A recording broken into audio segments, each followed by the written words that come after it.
He went to speak to his wife, 10 years in the grave, but still the only one who ever knew his heart.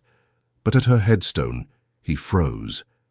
There she was, Sophie, the maid, holding hands with 3 children who looked exactly like him.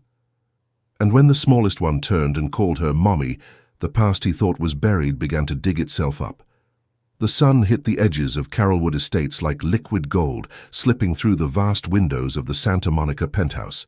From the outside, Adrian Morgan looked exactly as the world imagined him, polished, commanding, untouchable. He was the billionaire whose face graced magazines, whose investments built empires, whose silence filled boardrooms with tension. But on the inside, Adrian was a hollow echo of the man he once was.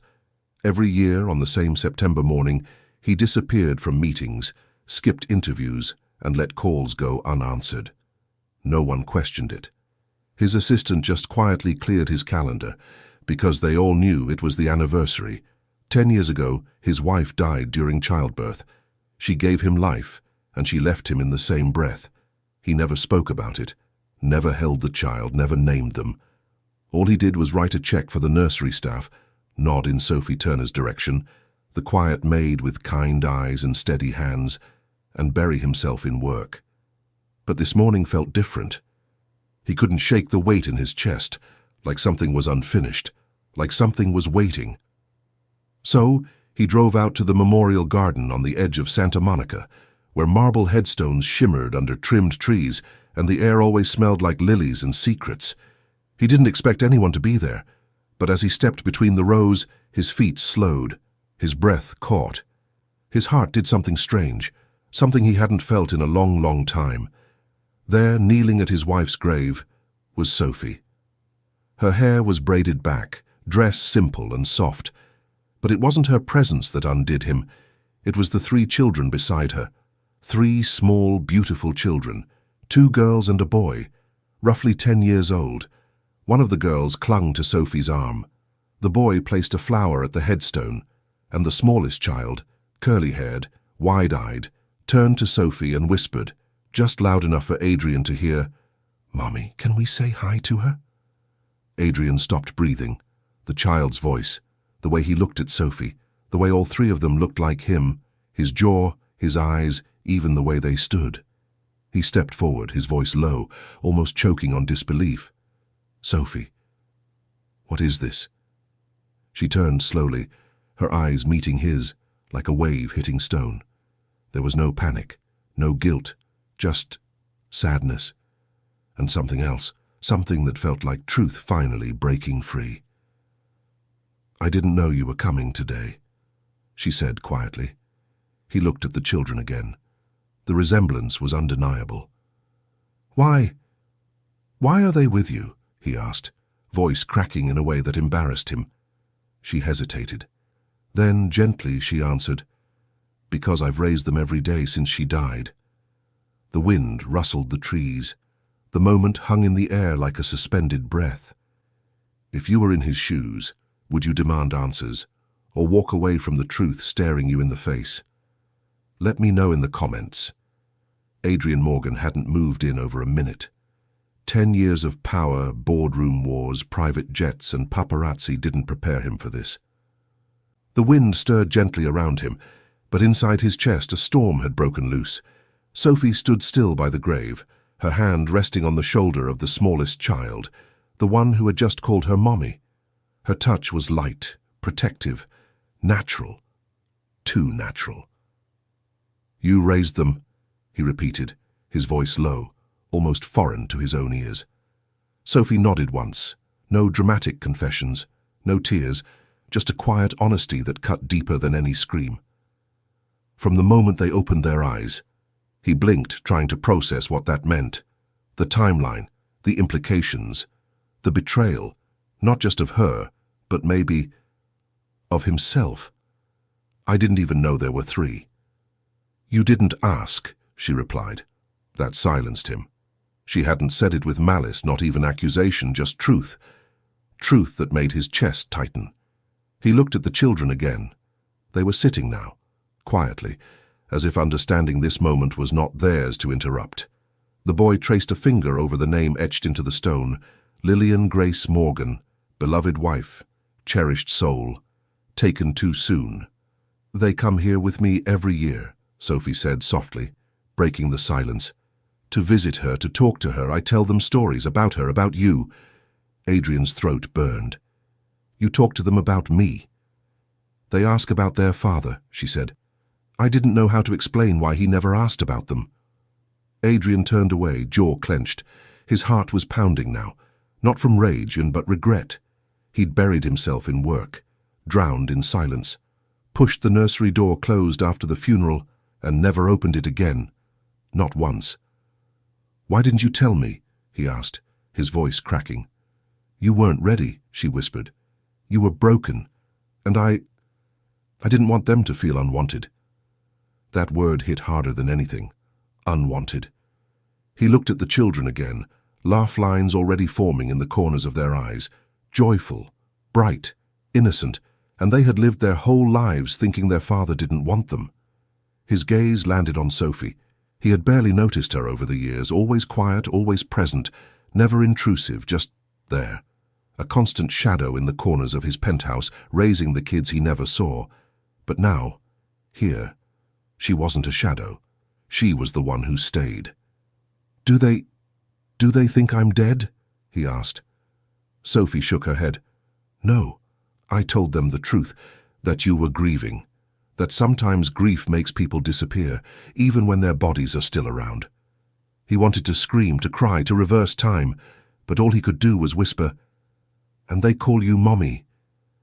I didn't ask them to, Sophie said, finally looking away. They just started. One day. And Adrian realized she hadn't stolen them. She had loved them. When he couldn't. When he wouldn't. This isn't just a story. It's a reminder of the things we run from, and the people who carry the weight for us. If this moment got to you, don't just keep watching. Subscribe. Support the storytelling that reminds us what really matters. They left the graveyard in silence. Adrian opened the door of the black Escalade parked near the entrance. Sophie hesitated for a second, then motioned the children inside. They climbed in without question, no tantrums, no complaints, just a quiet, uncanny obedience that made Adrian's stomach twist. He didn't know whether to be grateful or ashamed. The car ride back to Carrollwood Estates was quiet. The city buzzed around them, cars honking, people laughing on patios, joggers weaving between traffic. Life kept moving. But in the back seat of that luxury SUV, time felt frozen. Adrian gripped the steering wheel tighter than he needed to. You should have told me, he said, finally breaking the silence. Sophie didn't answer right away. Her eyes were on the children, now nodding off in their seats, lulled by the movement of the car. Told you what? She said quietly. That your children still looked for you in every shadow that passed the hallway. He flinched. That's not fair. Isn't it? Her voice wasn't sharp. It was steady, softer than anger, but far more dangerous. It was the sound of someone who'd cried all the tears, screamed all the screams, and was now simply done explaining herself. Adrian's jaw tightened. I didn't ask you to raise them. No, Sophie said. You didn't. But they needed someone. And I wasn't going to let them grow up without love, just because their father couldn't face them. The weight of her words hung in the air, thick and bitter. So what now, he snapped. You expect me to suddenly step in, be their dad, pretend like I didn't disappear for 10 years? Sophie turned to him then, her voice quiet but crystal clear. No, Adrian, I don't expect anything from you. I gave up expecting things a long time ago. The car pulled into the underground garage of Carrollwood Estates. The gate buzzed open, swallowed them in darkness, and closed again. Adrian parked the car and sat there, gripping the wheel like it was the only thing anchoring him to the world. Sophie reached back and gently shook the kids awake. Come on, babies. We're home. The word home felt strange in Adrian's ears. It had never sounded like that before. The kids mumbled sleepily and followed Sophie toward the elevator, trusting her completely. Adrian stayed behind in the car, staring at the empty seats where his children had just been. 3 strangers, who had his eyes. 3 little souls who had spent their entire lives growing up right under his roof, and somehow he'd missed all of it. How do you reclaim a past you chose to forget? He didn't know, so instead, he stayed frozen. The penthouse was quiet when they returned. Too quiet.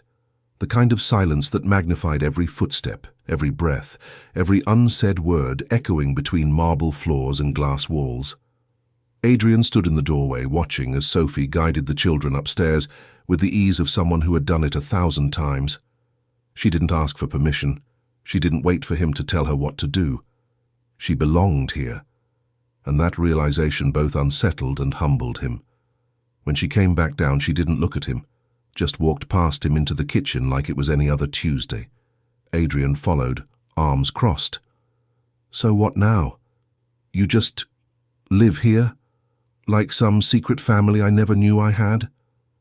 Sophie opened the fridge, pulled out a jug of orange juice, and poured a glass. She slid it across the counter toward him. You're home now. Maybe start acting like it. Adrian didn't take the glass. Don't play house with me, Sophie. This isn't a movie. She finally looked up. Her eyes weren't cold, just tired. You think this is a game to me? She said. Do you know how many nights I stayed up with a feverish child? How many times I held them after a nightmare, whispering stories I made up just to keep them calm? I didn't do it because I wanted a role in your story, Adrian. I did it because no one else would. Adrian exhaled, slowly. Why didn't you leave? He asked. Take them. Start your own life. Her expression softened, but only slightly. Because this was their home, and I wasn't about to teach them to run from pain the way you did. That cut deep. And the worst part, he knew she was right. He sat down at the edge of the kitchen island, his back stiff, heart racing. They don't even know who I am, he murmured. They know of you, she said. But they don't know you. Not yet. Adrian stared down at his hands.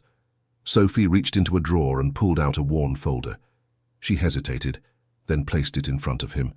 These are their drawings, school projects, photos from birthdays, doctor visits, notes they wrote for you, even when they didn't know where to send them.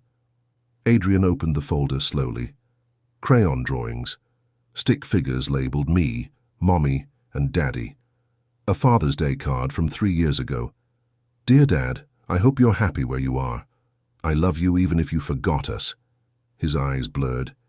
They wrote these for me? Sophie nodded. Every year. Adrian looked up at her, and for the first time, the wall began to crack. You could have told me. You could have demanded more. She gave a sad smile. I wasn't here for you, Adrian. I was here for them. The room went silent again. But this time, it didn't feel empty. It felt full of things unsaid, of things waiting to be forgiven. Later that night, the penthouse was dim. City lights bled through the curtains, casting soft gold shadows across the marble floors. The triplets had gone to bed after dinner, each tucked in with a kiss from Sophie. Adrian had watched from the hallway, frozen again, not by shock this time, but by longing, a kind of ache that felt both familiar and brand new.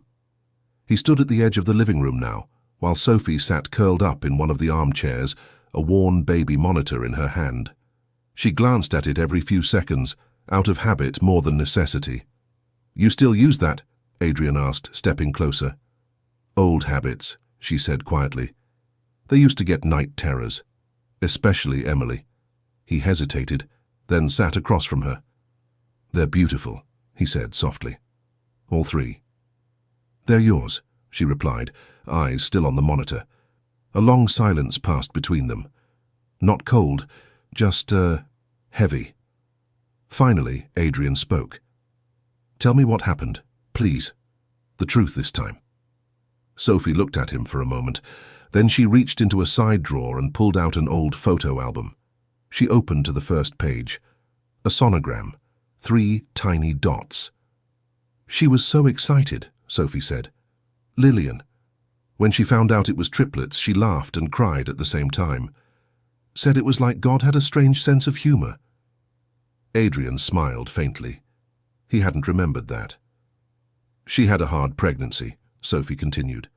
Her blood pressure kept spiking.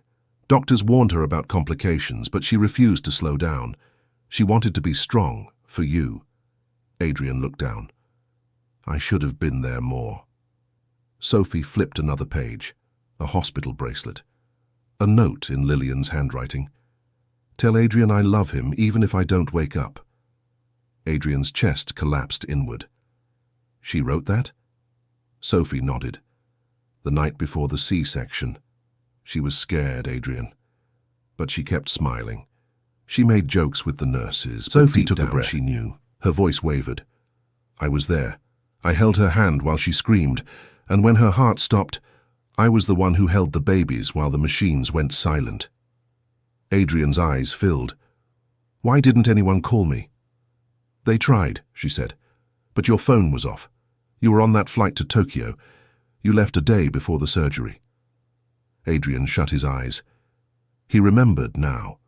That deal, that meeting, the pressure. I came back to a funeral, he whispered. I blamed the children. I didn't want to see them. Sophie nodded slowly. And I couldn't walk away. Someone had to love them. And you did. I still do, she said. I loved them from the moment they were placed in my arms. But I never planned to take her place. Adrian looked up at her. There were no tears on her face now.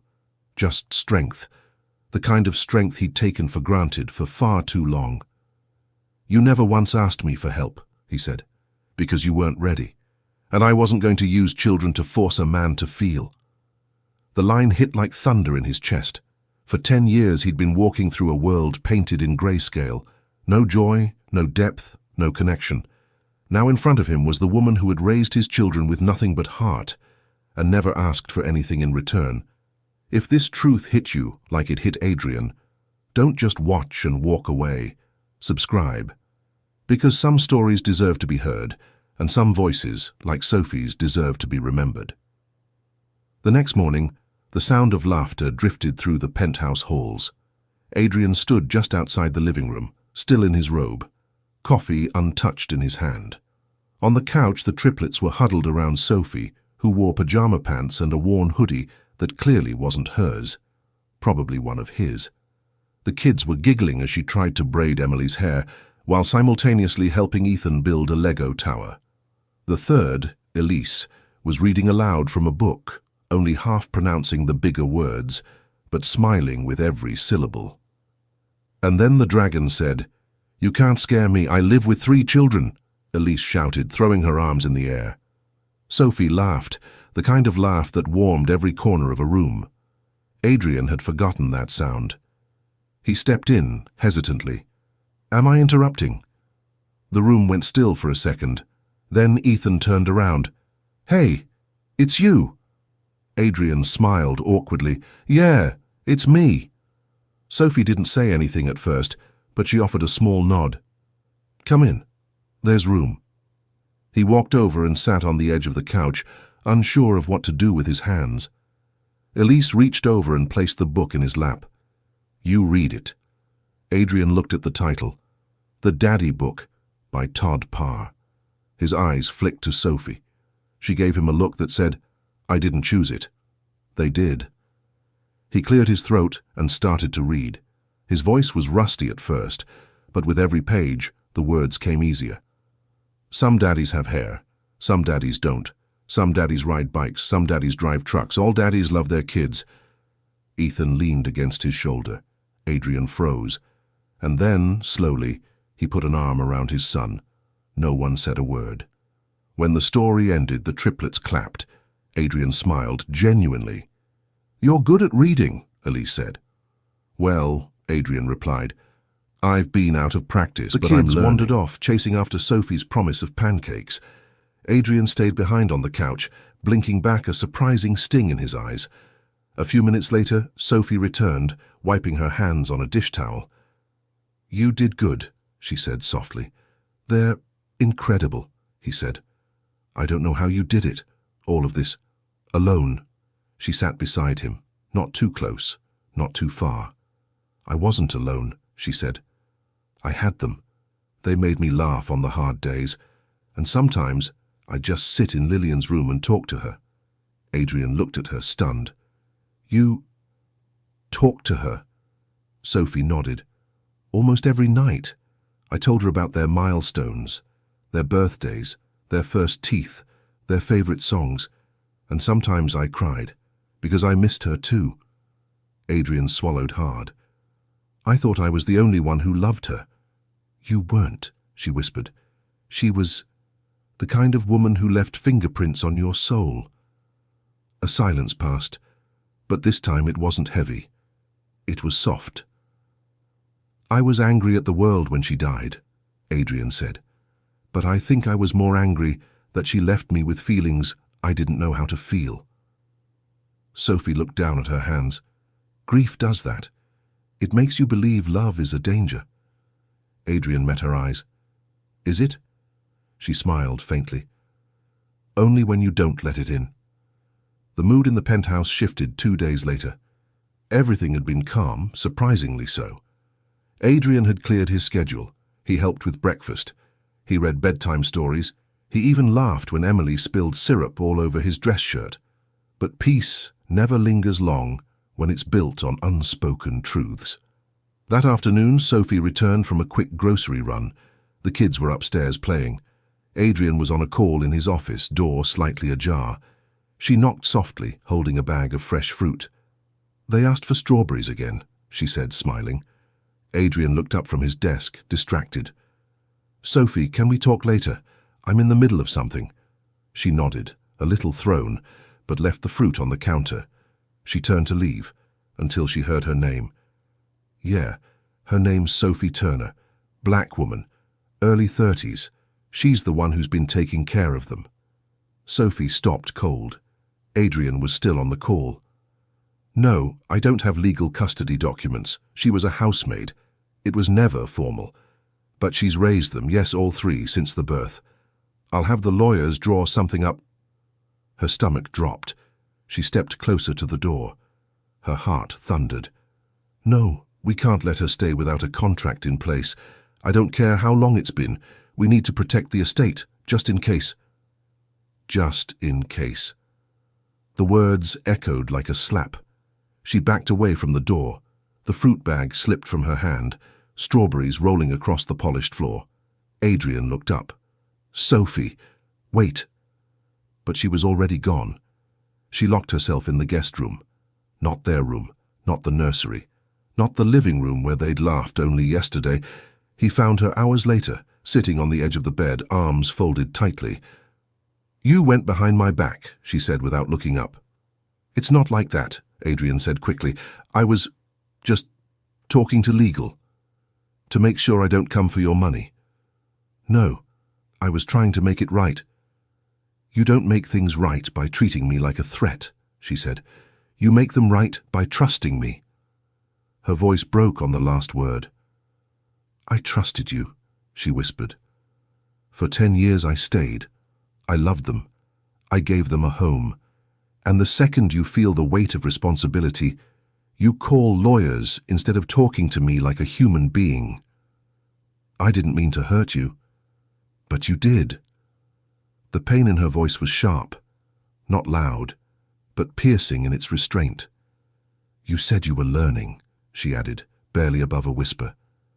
But what you're really doing is still hiding, behind money, Adrian behind stepped control. back. You're right. She looked up, surprised. You're right, he repeated. I panicked. I've never felt this close to anything in years, and I didn't know how to protect it. So I tried to own it. But you can't own love, Adrian, she said. You can only show up for it. A long, broken silence followed. Then Sophie stood. I think it's best if we leave. Tonight. Sophie, you don't get to ask me to stay after you try to legally bind me to silence.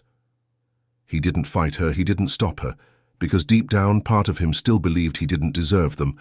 And so, just like that, the family he never knew he had walked out the door. Would you have forgiven him? or walked away too? Drop your thoughts in the comments. The penthouse felt different without them. It wasn't just empty, it was lifeless. Adrian stood in the nursery that night, the one he had walked past for 10 years without ever opening the door. Now it was quiet, abandoned toys, books stacked neatly, 3 tiny beds, unmade. One still had Sophie's scarf on it. He picked it up and held it to his chest like it could speak to him. But it didn't, just fabric, no warmth, no forgiveness. He sat on the edge of the bed and finally let himself cry. Not for Sophie, not even for the kids, for himself, for the man who had been too scared to love what life gave him after loss. Down the street, in a small rental apartment, Sophie tucked the triplets into bed. They didn't ask questions. They didn't cry. But she could see it on their faces, the confusion, the silent heartbreak, the way they held on to her just a little tighter. "Will we see him again?" Ethan asked. She kissed his forehead gently. "I don't know, baby." "But he's our dad," Emily whispered. Sophie nodded slowly, brushing back her daughter's curls. "Yes, he is." They didn't speak after that. But when they fell asleep, Sophie sat on the floor beside their beds and broke down for the first time in years. She had always been strong, always had a plan. But this was a wound she hadn't prepared for. She knew Adrian had messed up, but what scared her more was how much she still wanted him to try. The next morning, Adrian walked into the kitchen and saw the same strawberries Sophie had dropped days before. He picked one up. It was soft, bruised, like him, like her. He picked up his phone. He stared at her number for what felt like an eternity. Then he called. Voicemail. He cleared his throat and left a message.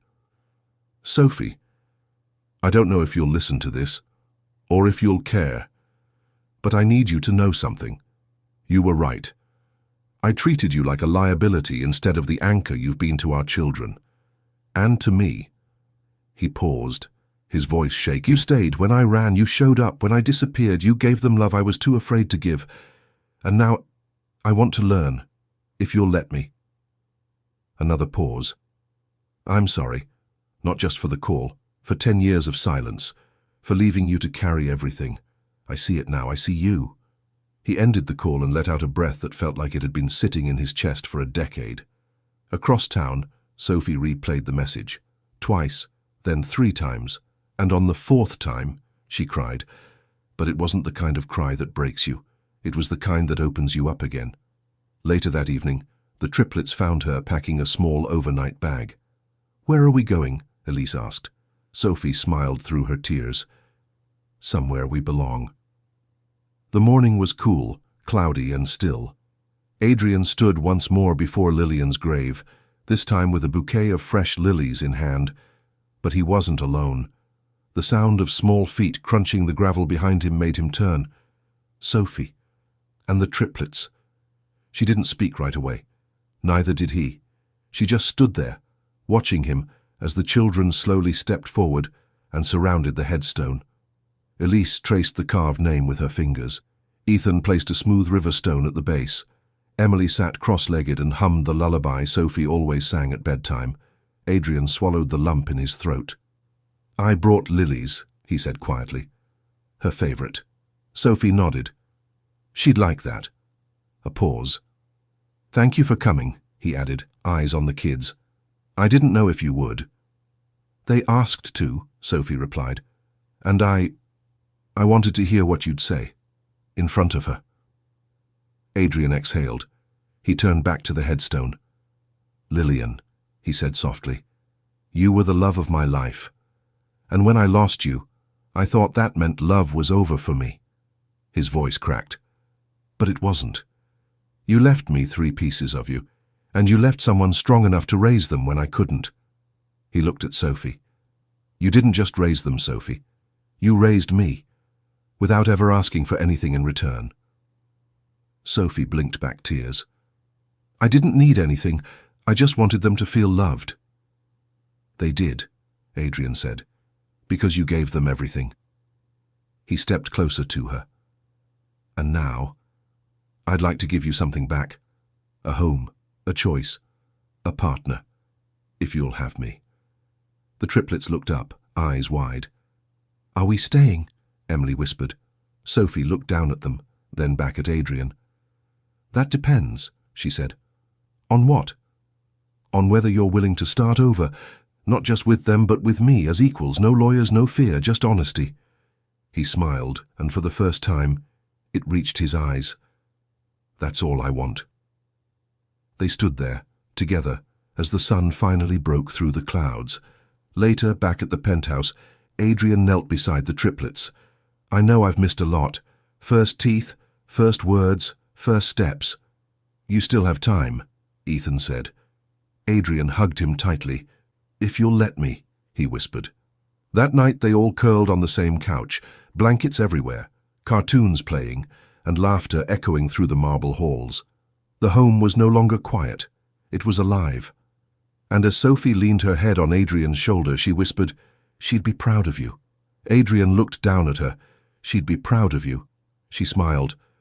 No, she'd be proud of us. Do you believe true love can survive even after being tested this hard? Tell me in the comments. And if this story touched something deep inside you, hit that subscribe button. Let's keep telling stories that make us feel alive.